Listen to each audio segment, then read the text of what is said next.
towards the end of the presentation, I didn't learn my lesson last time I presented, so towards the end of the presentation there's a fair bit of code, and I'll try not to go through it too fast or in excruciating detail either.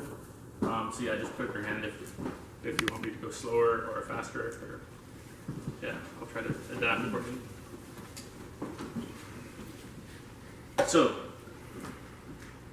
this isn't actually a plug, really. It kind of feeds into how this presentation can be, but just to introduce what Keepre does. So Keepre develops a technology to enable smartphone-centric car sharing.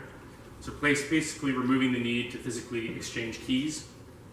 So this is useful for on-demand car rentals, peer-to-peer car sharing, corporate fleets, all cases where normally people have to like physically get together and hand keys off. The technology basically has three main components. You can see my lovely diagram. We have a device that gets installed in the vehicle. It talks over Bluetooth LE to a mobile app, which talks to the cloud. One of the novel things, I guess, about it is that you don't actually require internet access to talk to the car, and the in-vehicle device also doesn't have internet access. So it's doing all of the security stuff on its own without being able to phone home.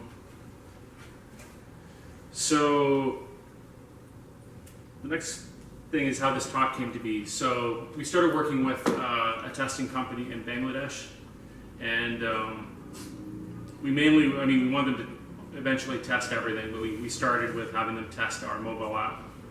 And because we have this Bluetooth device, we didn't really want to have to like ship them hardware and explain how to hook it up and explain how to like update firmware and ship them, tools and JTAG programmers and whatnot.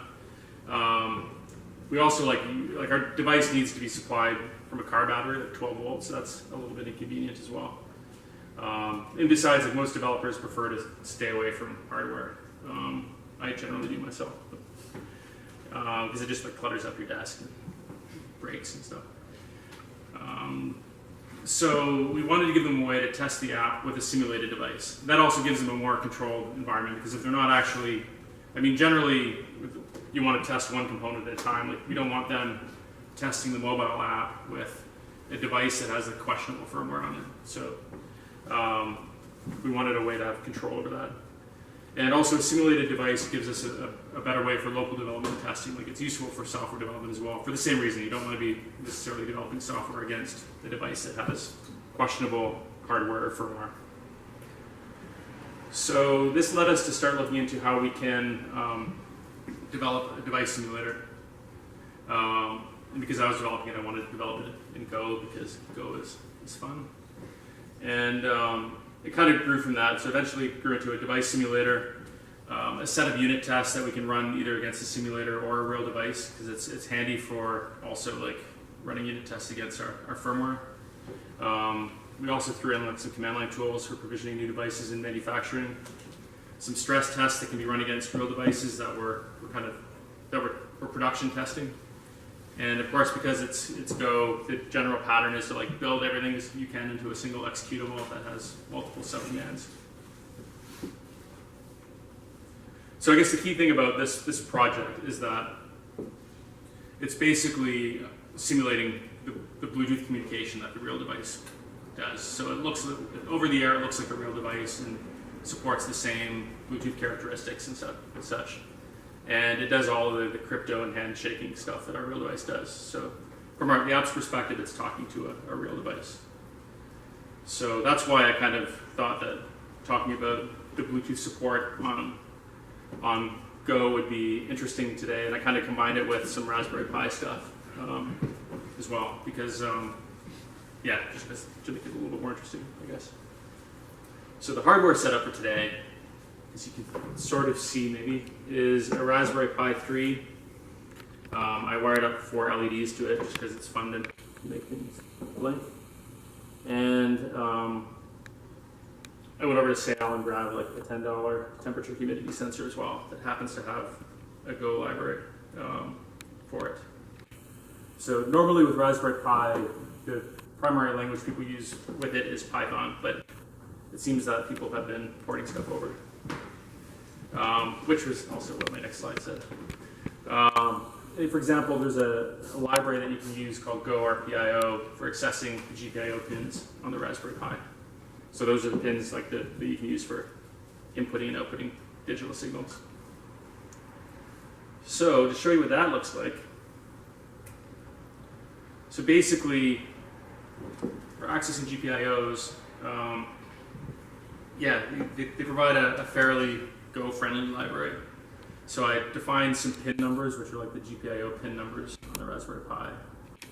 I have a main function that kind of opens or kind of initializes the communication port that it uses. We defer closing it, which of course we do in Go because we know that that'll execute regardless of how the function exits. Continuing on with the initialization, we then set up all the pins as outputs and set the outputs to a low value as well, so that basically all the LEDs are turned off. So then the rest of the program is kind of continuously iterating through integers and taking the 4 LSBs, 4 least significant bits, and outputting those to the LEDs, so it basically looks like a counter. And then it sleeps in there as well, just to make it so it's not, blindingly fast. Does that make sense so far?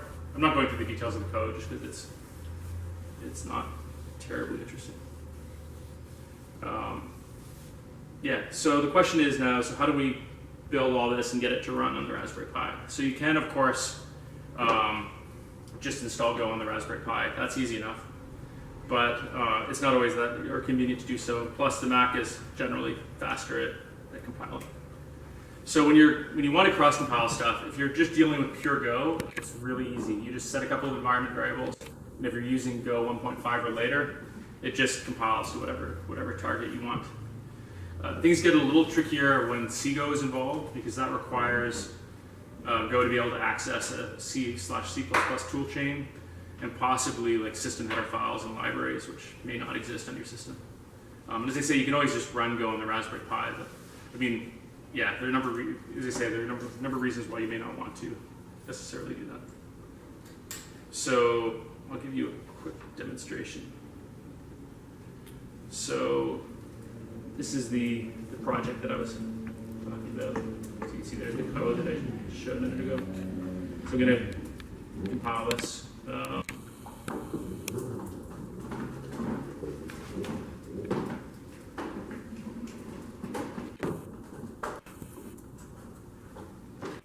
So I just compiled that. So we now have like a Linux ARM binary. Copy this over to the Raspberry Pi.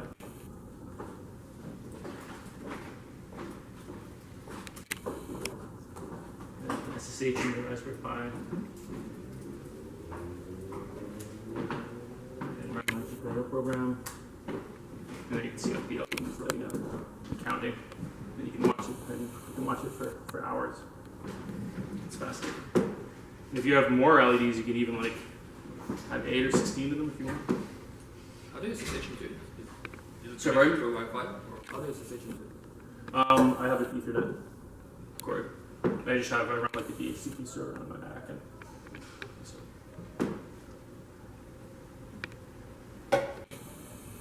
You can, it does have a Wi-Fi adapter on it. I just didn't want to have to set it up. Yep. Yeah, so that's the first part.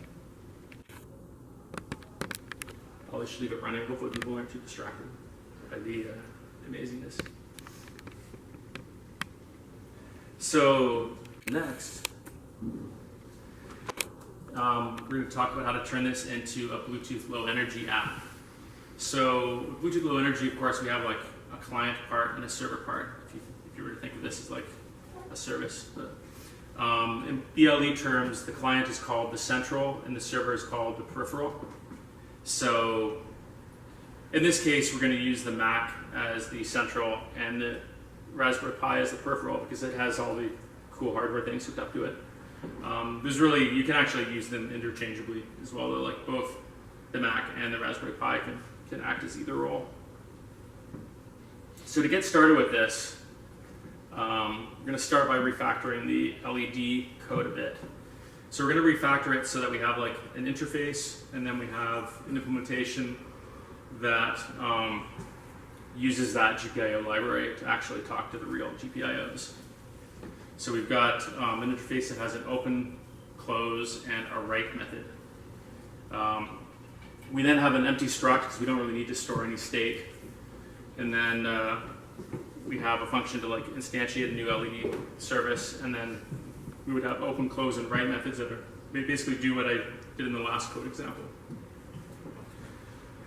The reason we want to define an interface is if we want to actually, like, let's say, use this in a unit test type environment, or if we want to, say, develop everything in the Mac and the Raspberry Pi is not hooked up or something like that, it's helpful to have like a mock implementation of it as well.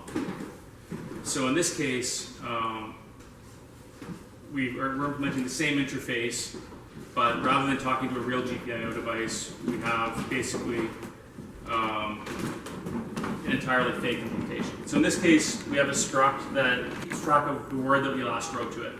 So the reason for that is because in a unit test, we might want to call the write method and then confirm that like what we wrote to the LED service is what we actually think we wrote. That's obviously pretty obvious if you're just calling write and then immediately checking the result. But if you're flowing like over a Bluetooth link and things are getting encoded to bytes and back into ints, then it may be less trivial. So a couple of other reasons why, you might want to do this. One of them, as I mentioned, is that if you're working on your developer machine, you don't have immediate access to the hardware, or you're lazy and your Raspberry Pi is not hooked up. Or if you're like running builds and tests on like a build machine, you don't necessarily have the real hardware available. And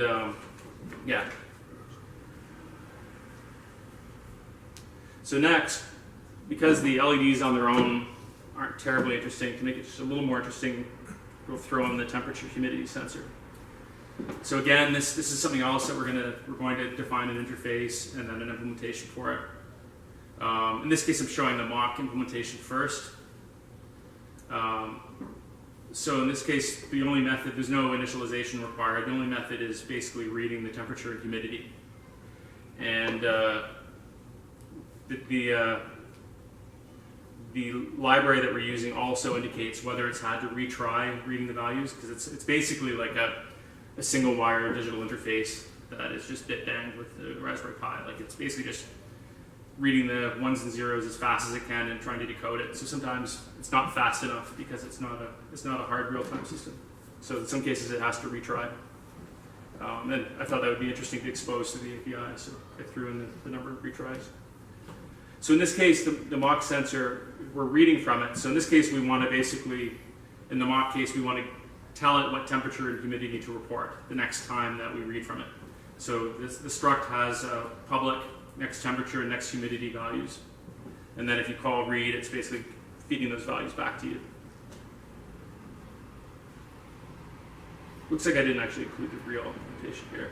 That could have been interesting, I suppose. Oh, yes I did, never mind. That's the next slide.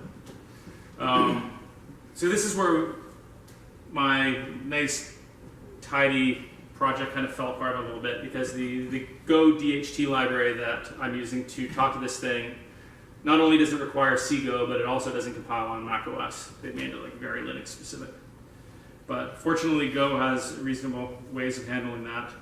So in Go, if you have a file in your project that has underscore a known platform name as a suffix, such as like underscore Linux, it'll only compile that file on Linux and it will ignore that file on all other platforms. So that's handy. You don't need to get into like fancy make files and whatnot. If you need to get it fancier than that, there's a build directive that you can put at the top of a file to specify more complex rules. So if you need like ands and ors and stuff with the platforms. So I'll show you how that looks like. So in this case, in the Linux sensor code, so this is like the real implementation now. We're importing that Go DHT library, setting some constants that tell it, what pin I've got the sensor hooked up to, how many maximum retries we want, which model of sensor it is, and so forth. We then, in the read method, call the real library to get the temperature and humidity values. So this is cool for the Linux case. For all other cases, if we're not talking about Linux, I just basically stub out an implementation that immediately returns an error. So it just says it's not supported on non-Linux platforms. And in this case, we need to use the fancy build directive at the top. So we say build not Linux. So it knows to not compile this file, or only compile this file on non-Linux platforms.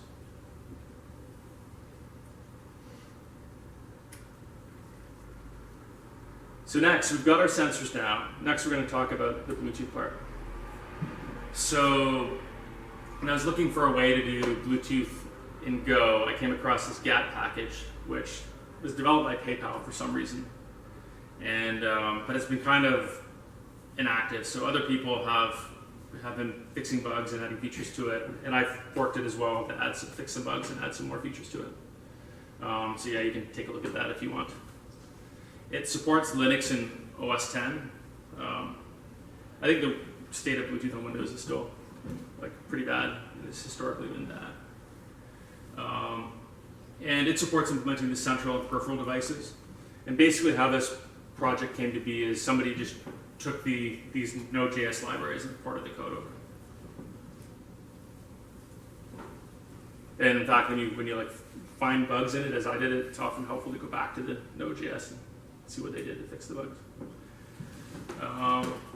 So in the terminology of Bluetooth LE, so we've got our peripheral and it's implementing a service. So we've got a service that's going to basically expose the ability to write to the LEDs and to read from the temperature humidity sensor. So what we're doing, I'm showing now, I'm kind of going to build this up. So initially I'm just showing the function that we call to instantiate this GATT service.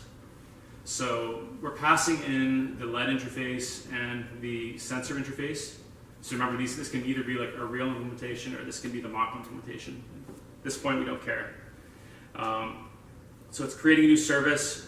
It needs a UUID. So all of the services and characteristics and descriptors, all these things that are specific to your application need unique identifiers. So I'm defining those as constants elsewhere and I'm just passing them in here. So I've got a service UUID to define the service, and I've got a LED characteristic UUID for the LED characteristic. So characteristics are basically things that we can read and write as part of the service. So I've got a LED characteristic that I can write to, and I have a temperature humidity sensor characteristic that I can read from. You can also read and write the characteristics if you want, but that's not really applicable in this application. So the way this library works is I'm adding the characteristic, LED characteristic with that UUID. I'm defining a descriptor, which is basically just giving a string label to that characteristic, which is helpful for the test tool that I'm using, which I'll show in a minute. And then giving it basically a callback that gets called when somebody tries to write to that characteristic. So it takes a request object as well as an array of bytes. So all of these characteristics, basically, you're reading and writing arrays of bytes. And there's an MTU there's a maximum size of the array that the client and server can negotiate with each other. And there's a minimum number, but you can send a few hundred bytes pretty easily over this with a single characteristic. You can see I've, of course, instrumented this with logging, because especially when you're dealing with a quasi-embedded thing like this, logging is really helpful. I'll just plug the log.rs library briefly. I don't think there's any other logging library that's worth using in Go. You should just use that library. The cool thing about it basically is that you can, rather than having to format your log lines with key value pairs, which is really painful and a waste of time, you can basically just tell it the key value pairs and leave it to format them, or just pass them on to the logging backend or whatever you want to do. So it's definitely a good logging library. So in this case, we're logging the data that comes in with the message that says write LEDs, so we can keep track of when we're writing the LEDs. And then we're writing that byte value to the LED interface, and then we're returning success, which is like a special code that we can return to the client. So that's the LED side. So on the temperature humidity characteristic side, the code is kind of similar. In this case, though, we're implementing a read function and not a write function. So the callback signature is a little bit different. We've got a response writer and we've got a read request object. So the response writer is basically like a Go IO writer, which we can basically write streams of bytes to. So in this case, we're reading the temperature humidity from the sensor. I'm logging all the values, including the retries, because that can be interesting to see in the log. You can see here, like I'm basically just in the log line, I'm just specifying the key value pairs.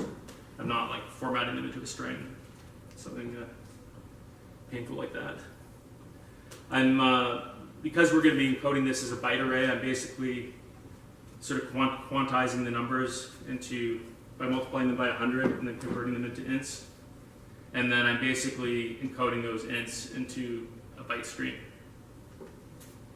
So Go has like nice libraries for like doing little endian or big endian, conversions of ints or values into bytes. Cool, and you can see like even the logging library, if we have an error, like you see that else case, the logging library, you can also, like if there's an error, they have a special method for specifying that. Cool, everybody good? So the next thing we do, so we defined our service. So now we need to kind of wrap this into a server. So this is like the next level up. So in this case, we're actually, this is actually a Go routine because this service is basically running in the background because it runs continuously while the server's up. So we're instantiating a device. We're then providing handlers that get called if the device connects or disconnects from our server. Unfortunately, these don't actually get called on Mac OS because the way Mac implements the Bluetooth is different than Linux. So on Mac, the OS takes a larger role in managing the Bluetooth LE. On Linux, the OS is more hands-off. So Linux, your application can see when things connect and disconnect to it. In Mac, your application can't see that. But because we want this to work on Mac or Linux, we define those anyways. So in this case, all we're doing is printing out a connect and disconnect message when things connect and disconnect. The next thing we do is we need to define a handler that's called when state changes occur. And the only state change we care about is when our Bluetooth device is powered on. So this gets called basically after the Bluetooth is initialized. So there's a couple like boilerplate services we have to define. Again, these aren't needed on Mac OS, but they're needed on Linux. So there's like a GAP and a GAT service, which are like standard BLE services that the library kind of implements for you. And then we're calling new service, which defines our LED and sensor service. And then we're calling advertise name and services, which is basically defining the device name that's going to show up over the air and the service UUIDs that we support. So when Bluetooth LE devices advertise themselves, they have a name and they say what services they support. So that when you're querying for devices over the air, you can say, like, give me all the devices that implement such and such service. Then we're basically calling the device init function, passing it that state change handler. I'm using, of course, it's totally overkill, but I use the context thing for everything. So I'm using the context thing to wait till the program's done. So on the other end of this, the main code is basically waiting for me to hit Control C, and so when I hit Control C, everything tears down, and then we stop reading from that channel, and then we stop advertising, remove all services, and stop. So that's the tear down part of it. So the main function, so we're kind of working our way up the stack. So the main function, we're basically defining our BLE app. this is just the code for canceling nicely and handling the Control-C signal. I'm not going to go into any detail on that. Basically belongs in every project. And then we define the service subcommand, which runs the BLE service. So you can see I'm defining like an optional, if it makes, I don't know if people are familiar with this CLI library. But basically we have an optional argument that says whether to use mock interfaces or not. And actually that's incorrect. It's GPIO and the temperature humidity sensor that we're mocking. So if you specify -- mock, it's basically firing up the service with fake LEDs or fake LEDs and fake temperature humidity sensor. So if I want to run like the service on the Mac, which doesn't have the peripherals, that's what I would do. And then based on that mock parameter, I'm basically either instantiating the mock services or the real services. And then we're calling new server with the interface, the LED and the sensor interface. Is that all cool?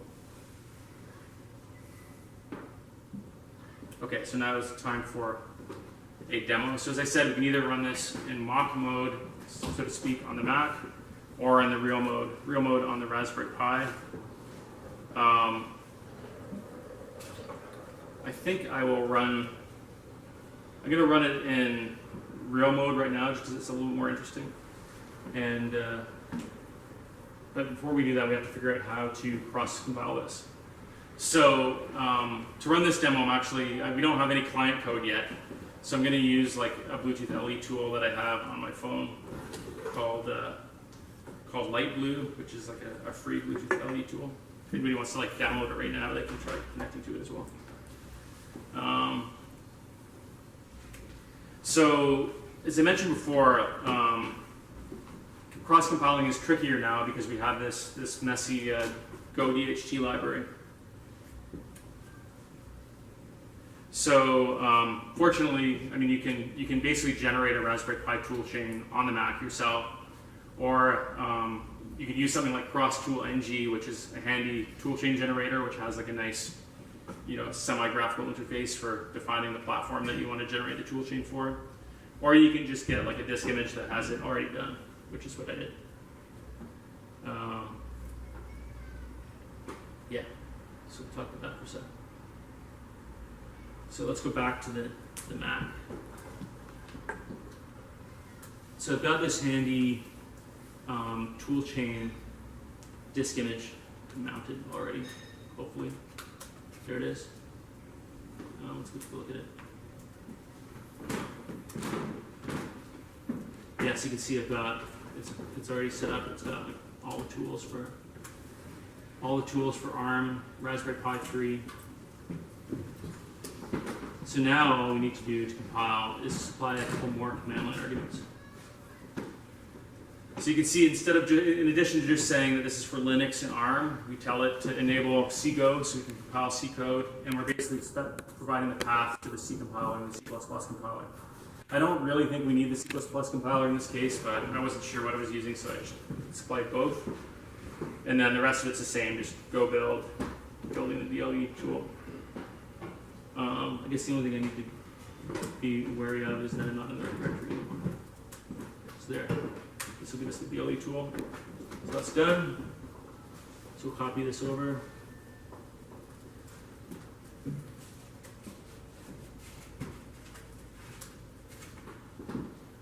So one thing about running the BLE thing on Linux is you need to run it as root, because root, you need special privileges to access the Bluetooth device. You can like set capabilities and stuff on the executable, but that is time consuming. Okay, so I called BLE, and of course it requires a subcommand because I thought about adding other subcommands to it, but haven't yet. So now we're running our service. It logs a bunch of stuff. So now, maybe what I'll do, I can figure out the iOS 11 way of doing this. It's going to work. So if I can take over the opportunity. Okay, it's not letting me do that. Okay, you guys can take a look at the LEDs. Let me just try that one more time. I disconnect this first.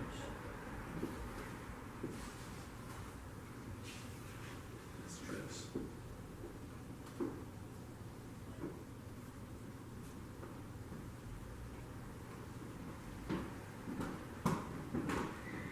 What's an on-screen code? Oh, 1003, interesting. Didn't need that for that.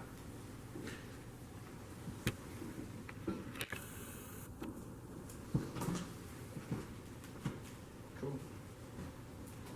Okay, so I'm gonna run the Bluetooth tool. Oh, thanks. So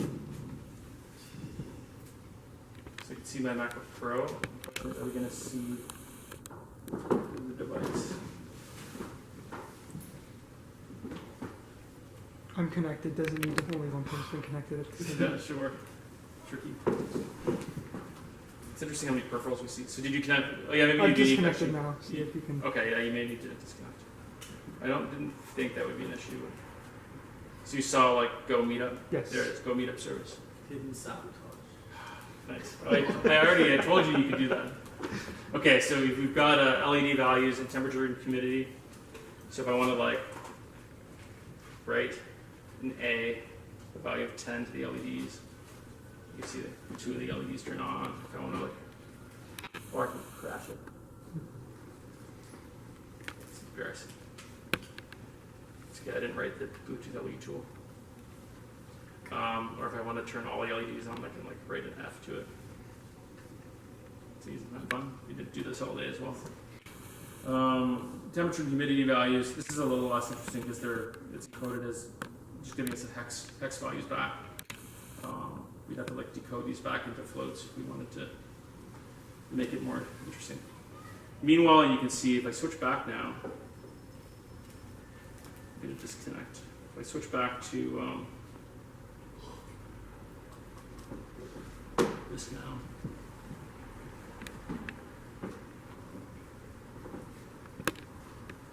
So you can see that the log thing is right. Indicated that the values that we wrote to the LEDs and told us the sensor values that are read from the sensor. So this isn't it wasn't a fake demo. This is actually the real thing.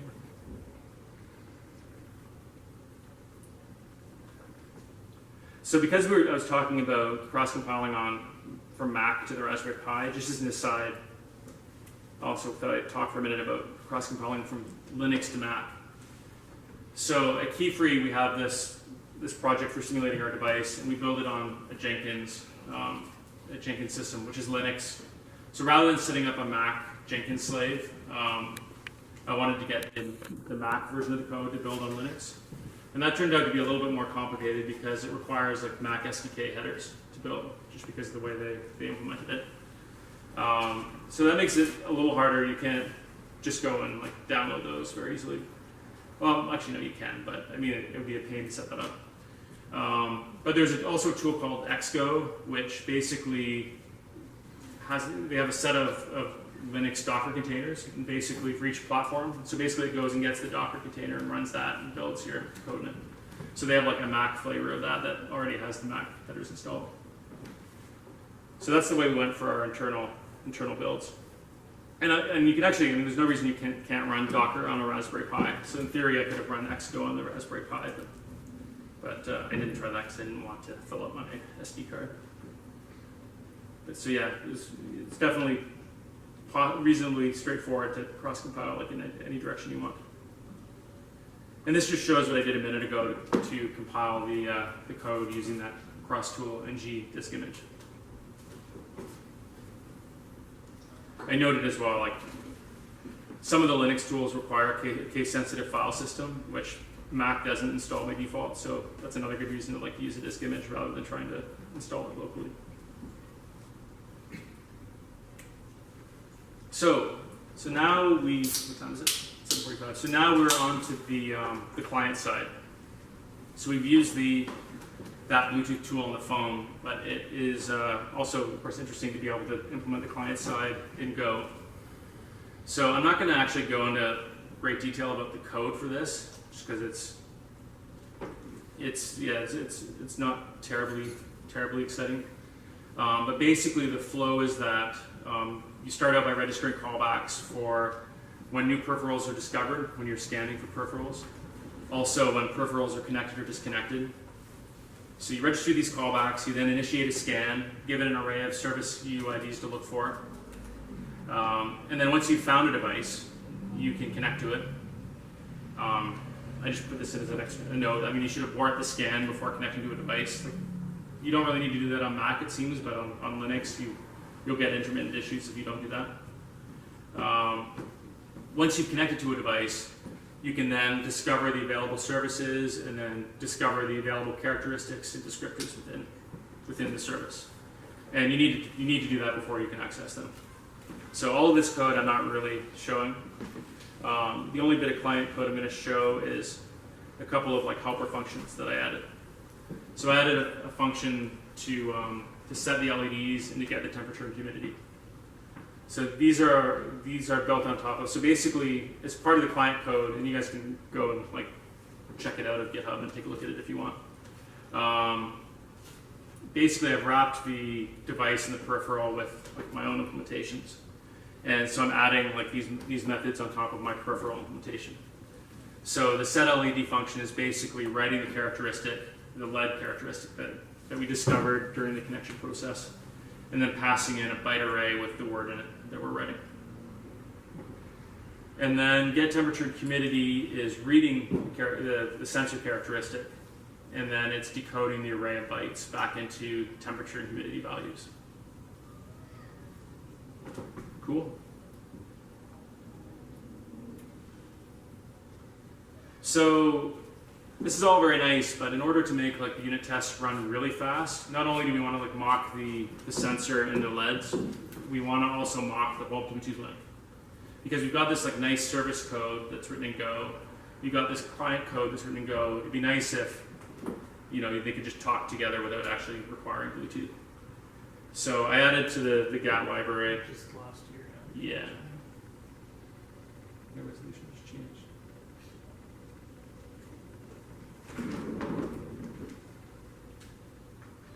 Yeah, so it's nice to be able to actually mock the whole Bluetooth link as well.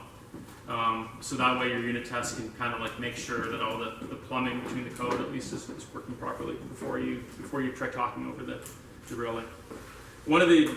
Not only is that faster, but one of the downsides to Bluetooth LE is you can't have like the same device talk to itself. So you can't have like the central and peripheral implemented on the Mac at the same time. So that would mean you'd always have to have like the Raspberry Pi sitting there, which, if you're on a train or you're going back and forth to home, that's kind of like inconvenient to be setting it up all the time. So if you're lazy like me, being able to mock the hardware is good. So so basically, with this in place, I'm going to show you kind of what the unit tests look like. So the first thing we implement as part of the unit tests, I'm not going to go into great detail about Go unit tests because we've seen very good presentations on that already. This is kind of just building on that. So the first thing we do is basically allow the unit test to accept a command line argument that says whether we want to talk to a real device or not. So I've implemented that here, and an init function which gets called like when the program starts up. We're also setting the log, telling the logger to log at the debug log level.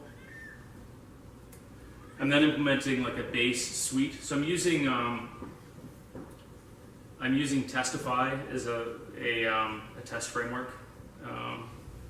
The newer versions of the Go test framework are quite good too, but this is just what I've been using for a while. So this allows you to group tests into suites and have common setup and teardown functions. So in this case, I've got a suite that has my device and my peripheral in it, my BLE device and my BLE peripheral. So it keeps track of those. In the setup, I'm calling a connect function, which is implemented in my client code, and that basically goes out and finds a device and connects to it. In the teardown function, I'm disconnecting from the device. I then also add a helper function, which basically allows me to only run certain suites if we're actually talking to a real device. Otherwise, it skips them. So this is just stuff that we're going to use in the next part of the next part of the presentation. So I then add a test suite, kind of a derived test suite that deals with the mock devices. So in this case, we've got the suite keeps track of the mock LED interface and the mock LED and the mock sensor. So in the setup here, we're instantiating those mock services, and we're also instantiating the mock device client. So this is basically firing up the mock service and connecting it up with a mock client so that we can simulate the Bluetooth communication.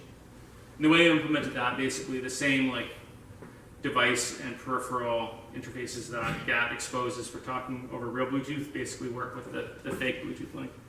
So the rest of the code can basically be the same. And then we basically have unit tests for testing the LED, writing to the LED, and reading the sensor values. So this code is of course specific to the mock case, because in the LED case we're writing values and then we're confirming by looking at last written word, we're confirming what values were written. And in the read sensor case, we're giving it temperature, humidity values, and then ensuring that we're actually reading those values back. So we're basically comparing, what we're simulating what's flowing over the Bluetooth link and confirming that what we wrote was actually written and what we intended to read back is read back. And because this is a unit test, I thought it was interesting because the temperature is actually assigned a value, so I thought I would test it by setting a positive and a negative value, and because it's easy to mess that up. And that ends up working. I'll show a demo of this at the end. So, as I mentioned, with the way the mock device works, I could have the exact same tests run with the mock device and with the real device.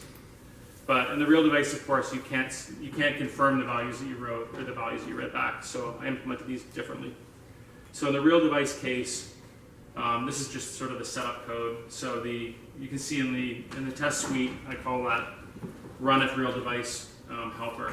So if it's a real device, it runs the suite. Otherwise, it skips the suite. And then in the setup routine, I'm connecting to a real device. And then in the actual unit tests, we can't actually confirm the values that were written, but we can basically write a series of values. We can also try to read back from the sensor, and we can just confirm that we didn't get an error, and we can log the values that we wrote and read back. And so at this point, I'll show you what this looks like. So we're going to try switch to mock device, running everything on the Mac locally, and then we're going to try also talking to the Raspberry Pi. So I'll just Control Z this and run it in the background, and we will run the test. So I'm going to run it first without the device, the hyphen device command line switch. So this is just doing a mock test right now. So you can see we ran the read sensor value test, read some values, and they matched. Or it says pass, so I assume they matched. And then we're writing 0 through 15 to the LEDs. And so everything's good, everything passed. And you can see there, when it's trying to run the real device suite, it says it's skipping the real device test because we didn't specify the device parameter. So now if I specify device, it's going to try to, so it basically goes out and finds the first device it can find that implements the service.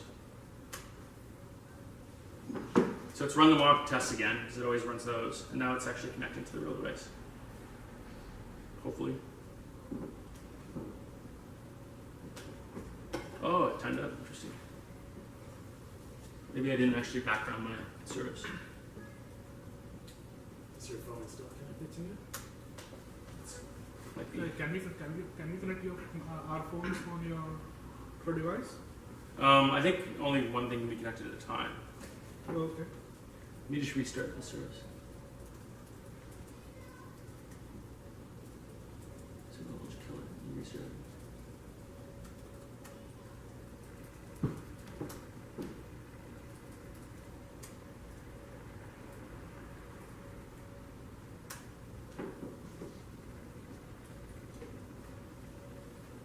Now it's connected. So I think last time I just didn't see the device at all. So yeah, so it's reading temperature, humidity values. The LED should be flashing, and velocity.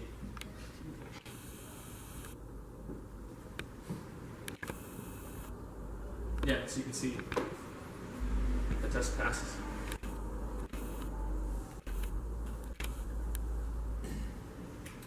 And that's basically it.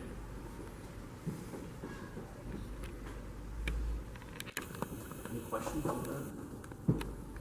Anybody like inspired to go like make some cool like Bluetooth application that your friends can connect to when you? Do you need to handle the pairing of Bluetooth device with the computer? You can do pairing with Bluetooth LE, but you don't have to. Traditional like Bluetooth, you have to pair. But when you're like talking to your watch or something, yeah, typically it's not a requirement. It's also not really very secure, so you're kind of fooling yourself. You think it is. So it means that anybody can connect to your watch, like, or to any BLE device. It depends on how you implement it. Yeah, so you can make pairing required, but I don't know if the GAT library supports it. It wasn't something I needed, so I didn't really investigate it. But for your real life application, should be some security concerns, right? Yeah, you should have some security. Yeah, for sure. But the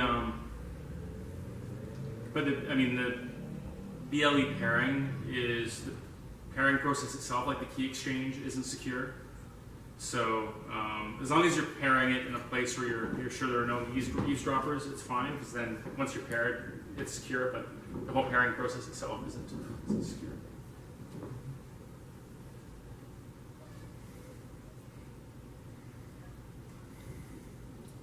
Can we try? Oh, sorry. Go ahead. Can we try? Yeah, sure, go for it. Yeah, connect with your. I think, yeah, it should still be running. I just did it, so yeah. Okay. It's a low metered service, right? Yep.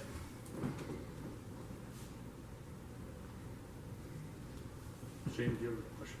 Yeah, you mentioned about having issues cross-compiling using actual plus time, right? If you looked at GOX, I remember GOX putting out like every platform binary on 9 and 16, like 32 and 64-bit, and then Darwin. Right. It's just a question of whether it supports CGO or not. It gives you like the system header files and Gotcha. libraries and stuff. Okay. It's like prior to Go 1.5, even doing pure Go cross-compiling was a bit challenging. You had to like recompile the Go toolchain. But if with pure Go, the newer Go versions, like it's literally just the command, like it's all supported out of the box. So all that GOX thing is probably doing is just changing the environment variables. Yeah, which isn't too hard. Yeah. Would you ever do like a half and half mock where, because you're saying on the other device you can't read back from the Yeah. so if you did a mock implementation there, so you're testing the Bluetooth channel, make sure that it's really properly. Yeah, so we can do that.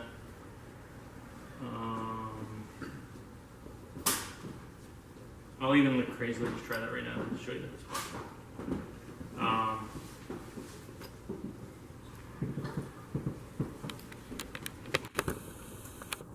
think I added a mock service. I think I added a mock parameter to this. I'm having a hard time connecting it like a size pairing. Oh, really?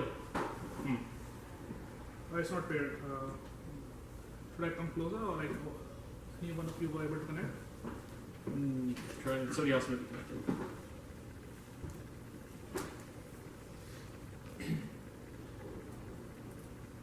So in this case, I'm running this service locally now, and I'm going to run.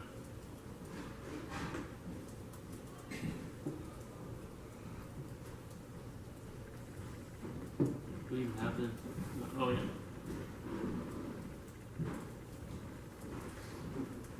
So now I'm going to try to run the unit test here. So I'm on the Raspberry Pi, and I'm running the unit test in the Pi with the service running on the Mac.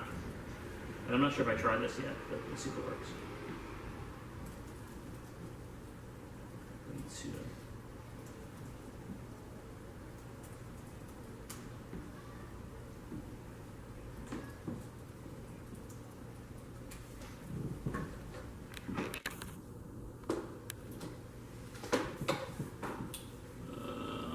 Oh.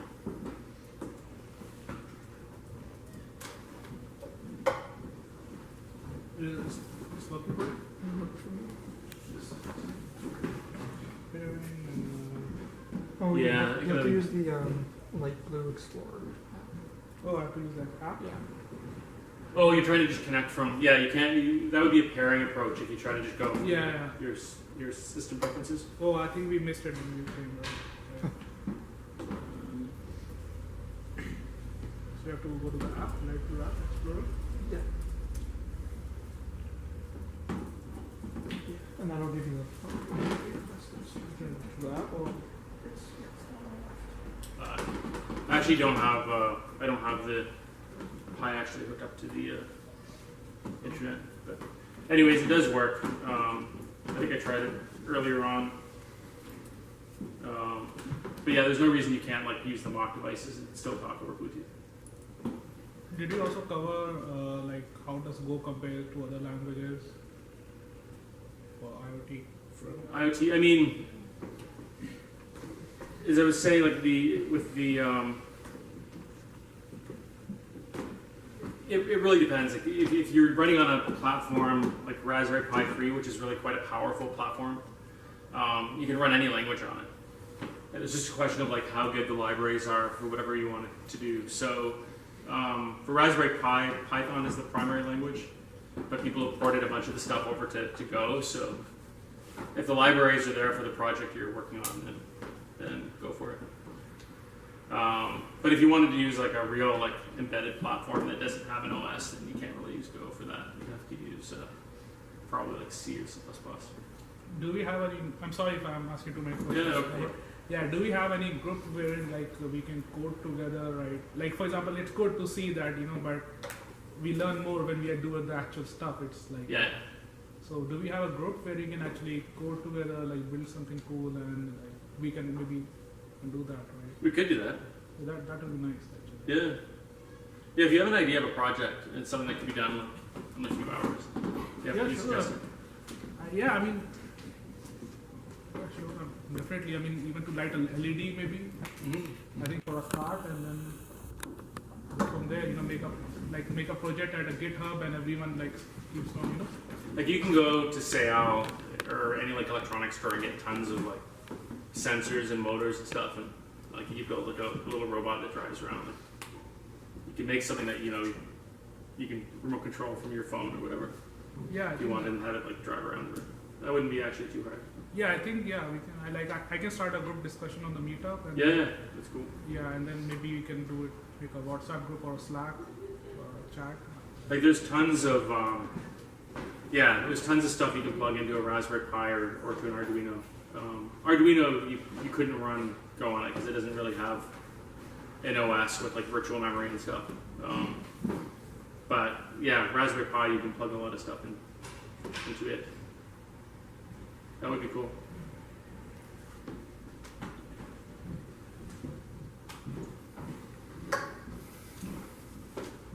Any other questions? Like, yeah, I have like lots of questions, so I'm like, I will just talk, other guys, yeah, I'm like, I'm sorry. Okay, so Alright. I will continue then. Yeah, so I'm not sure if did we do the testing and all, like, did we run some, like, testing of, like, did we run, like, how we can test or something? Yep. Yeah, I showed. You came in. Oh, okay. Yeah, I showed that. Yeah, I mean, so I'm gonna post all this code in the presentation. So yeah, you're welcome to have a look and ask me any more questions that you come up with. But yeah, I mean, my point was that you don't really need to skimp on testing just because you're doing like IoT type stuff. And the GAT is like the gateway, like is the connection, or it's a part of the library, like for connection between the.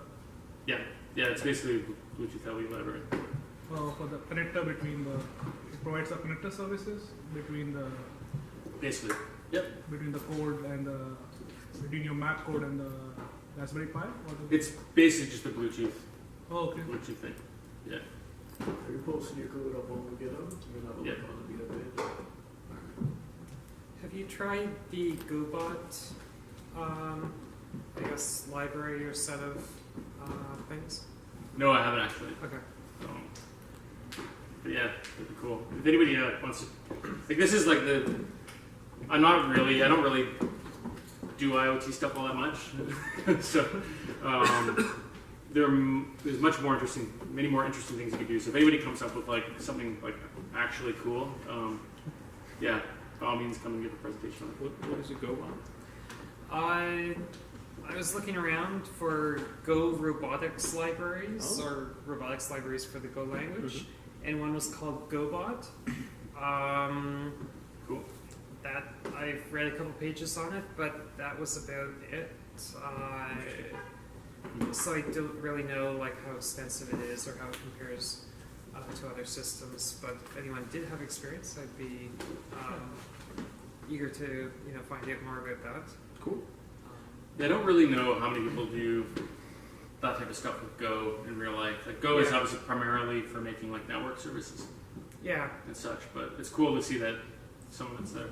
It's like GoLang, GoBot, what do you say? yeah, GoBot. yeah. GOBOT. I was just searching for it, it just showed me something. Yeah, you have to also search for Golang. Oh, okay. As Golang that, bot. otherwise you get all sorts of kid toys. Yeah, exactly. Yeah.